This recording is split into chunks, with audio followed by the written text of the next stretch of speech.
આવી કાળઝાળ ગરમીમાં ફ્રેન્ડ્સ કંઈ પણ પીવાનું મન થાય ને એટલે કંઈક ઠંડુ ઠંડુ પીવાનું મન થાય અને ખાટું મીઠું કંઈક પીવાનું મન થાય. તો ફ્રેન્ડ્સ આજે મેં બનાવી લીધો કેરીનો બાફલો, જેને કેરીનો શરબત પણ કહેવામાં આવે છે અને આમ પન્ના પણ કહેવામાં આવે છે. તો તમે ક્યાંથી છો અને તમે તેને શું કહો છો એ મને કમેન્ટમાં જરૂરથી જણાવજો. તો મિત્રો, કેમ છો બધા? તમારું સ્વાગત છે મારા ચેનલમાં. આજે આપણે બનાવીશું કેરીનો બાફલો કે પછી કેરીનો શરબત. તો આમ તો એને કેરીનો બાફલો પણ કહેવાય, કેરીનું શરબત પણ કહેવાય અને આમ પન્ના પણ કહેવામાં આવે છે, પણ અમે તેને ઘરમાં બાફલો જ કહેતા હોઈએ છીએ. તો ફ્રેન્ડ્સ, બાફલો બનાવવા માટે અહીં આપણે 2 નંગ જેટલી કેરી લીધી છે અને કેરી મેં તોતાપુરી લીધી છે, જે ખટાશમાં થોડી ઓછી ખાટી હોય, જેના લીધે ખાંડ કે પછી ગોળ અથવા તો સાકરનો પાવડર જે આપણે ઉમેરીએ એ ઓછું ઉમેરવું પડે. તો ફ્રેન્ડ્સ, આપણે અહીં કેરીને ધોઈ લેવાની છે અને ધોયા બાદ આપણે તેની છાલ કાઢી લેવાની છે. ઘણા લોકો એમને એમ તેને બાફી લેતા હોય છે, તો એમ પણ તમે કરી શકો, પણ તેનામાં પલ્પ કાઢવાવાળી બહુ જ માથાકૂટ હોય છે. તો આવી રીતના આપણે પહેલેથી જ તેની છાલ કાઢી લેશું ને એટલે આપણે કંઈ પણ પલ્પ તેનો મતલબ કે ઉપરની છાલ કાઢવાની માથાકૂટ નહીં. હવે ફ્રેન્ડ્સ, આપણે બંને કેરીની છાલ કાઢી લીધી છે.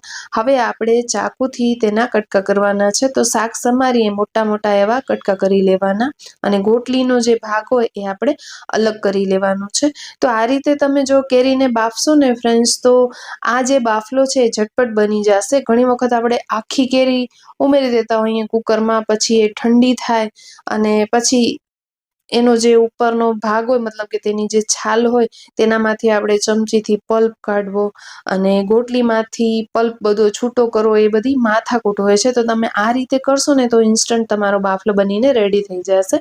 તો અહીં આપણે બંને કેરીને કટ કરી અને ગોટલીના ભાગને આપણે ફેંકી દઈશું.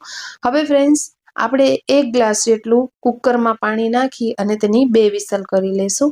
તો ઝટપટ આપણો બાફલો બનીને રેડી થઈ જશે. તો અહીં કેરી સરસ એવી બફાઈ ગઈ છે, તમે જોઈ રહ્યા છો. તો હવે આપણે ફ્રેન્ડ્સ તેનામાં ખાંડ ઉમેરીશું. ખાંડની જગ્યાએ તમે ગોળ ઉમેરી શકો છો અને સાકરનો પાવડર પણ ઉમેરી શકો છો. હવે આ કેરી અત્યારે ગરમ છે એટલે મેં અહીં ખાંડ ઉમેરી દીધી છે, જેથી કરીને ખાંડ જે છે એ 50% મેલ્ટ થઈ જશે. પછી આપણે આગળની પ્રોસેસ કરીશું. તો 2-3 મિનિટ માટે આપણે તેને ખાંડને ચલાવી લેવાની, જેથી કરીને સરસ એવી મેલ્ટ થઈ જાય. હવે ફ્રેન્ડ્સ, આપણે મિક્સીનું જાર લઈ લેવાનું છે અને એ જારમાં આપણે આ બાફલાને પીસવાનું છે, અથવા તો ડાયરેક્ટલી તમે બ્લેન્ડરથી બ્લેન્ડ પણ કરી શકો. તો અહીં મેં અડધા જેટલો બાફલો ઉમેરી દીધો છે. અડધો મેં મૂકી દીધો છે, એની હું બીજી રેસીપી બનાવવાની છું, જે ચેનલ પર જલ્દી જ અપલોડ કરીશ. હવે ફ્રેન્ડ્સ, આપણે તેનામાં સ્વાદ મુજબ મીઠું ઉમેરી દઈશું, થોડો સંચર પાવડર, ફુદીનાના પાન ઉમેરી દઈશું અને ત્યાર પછી 1 ચમચી જેટલો શેકેલા જીરાનો પાવડર ઉમેરીશું. થોડું આપણે લાલ મરચું ઉમેરીશું અને થોડી આપણે કાળા મરીનો પાવડર ઉમેરી દઈશું અને હવે આપણે પાણી નાખ્યા વગર તેને પીસી લેશું. તો ફ્રેન્ડ્સ, આ જે બાફલો છે તમે અઠવાડિયા 10 દિવસ સુધી ફ્રીજમાં મૂકી અને તેને એન્જોય કરી શકો છો, કારણ કે આપણે અહીં પાણી નથી ઉમેર્યું. અને આ પેસ્ટને તમે કોઈ પણ કાચની બોટલમાં ભરી અને ફ્રીજમાં સ્ટોર કરી શકો છો 10 દિવસ સુધી. બિલકુલ ખરાબ નથી થતું. અને જ્યારે તમને એમ લાગે કે બહુ ગરમી લાગી રહી છે અને ઠંડુ ઠંડુ કાંઈ પીવું છે, તો આપણે ગ્લાસમાં 2 થી 3 ચમચી જેટલો આ બાફલાનો પેસ્ટ ઉમેરવાનો અને આપણે થોડા આઈસ ક્યુબ ઉમેરી દેવાના. ત્યાર પછી થોડો આપણે ફુદીનો હોય ઘરમાં તો એ ઉમેરવાનો અને થોડું આપણે ફુદીનાને ક્રશ કરી લેવાનું ગ્લાસમાં, જેથી કરીને તેનો ફ્લેવર જે છે એકદમ સારો એવો આવે. કારણ કે આપણે આનામાં પણ ફુદીનાનો ફ્લેવર, મતલબ કે ફુદીનો આપણે મુઠ્ઠી ભરીને ઉમેર્યો છે, જેથી કરીને તેનો ટેસ્ટ એકદમ સરસ એવો આવશે આ કેરીના શરબતમાં કે પછી બાફલામાં. હવે ફ્રેન્ડ્સ, આપણે પાણી ઉમેરી દીધું છે.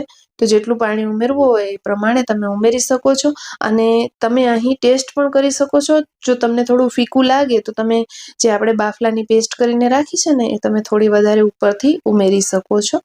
ટેસ્ટ તમે તમારા એકોર્ડિંગ મેન્ટેન કરી શકો છો. હવે ચમચીથી થોડું ચલાવી દેશું અને ત્યાર પછી આ ગ્લાસને પણ આપણે સર્વ કરીશું. તો ફ્રેન્ડ્સ, આઈ હોપ કે આજની મહેનત તમને ગમી હશે. જો જરાય પણ ગમી હોય તો પ્લીઝ વિડીયોને એક લાઇક કરી દેજો, શેર કરી દેજો અને હા, ચેનલ પર નવા આવ્યા છો તો સબસ્ક્રાઇબ કરીને જરૂરથી જાજો, જેથી આવવાવાળા બધા જ નવા વિડીયોઝની નોટિફિકેશન મળતી રહે અને સૌ પ્રથમ તમે મારા વિડીયોઝને જોઈ શકો. તો રેડી છે ફ્રેન્ડ્સ આપણું એકદમ હેલ્ધી, ટેસ્ટી, રિફ્રેશિંગ બાફલો કે પછી કેરીનું શરબત કે પછી આમ પન્ના. તો એકદમ મજા પડી ગઈ પીને. તમે ક્યારે બનાવો છો કમેન્ટ જરૂરથી કરજો. ફરી મળીશું એક આવા જ નવા વિડીયો સાથે, આવી જ નવી રેસીપી થશે. ત્યાં સુધી આવજો બધા. જય Shri Krishna. Thank you for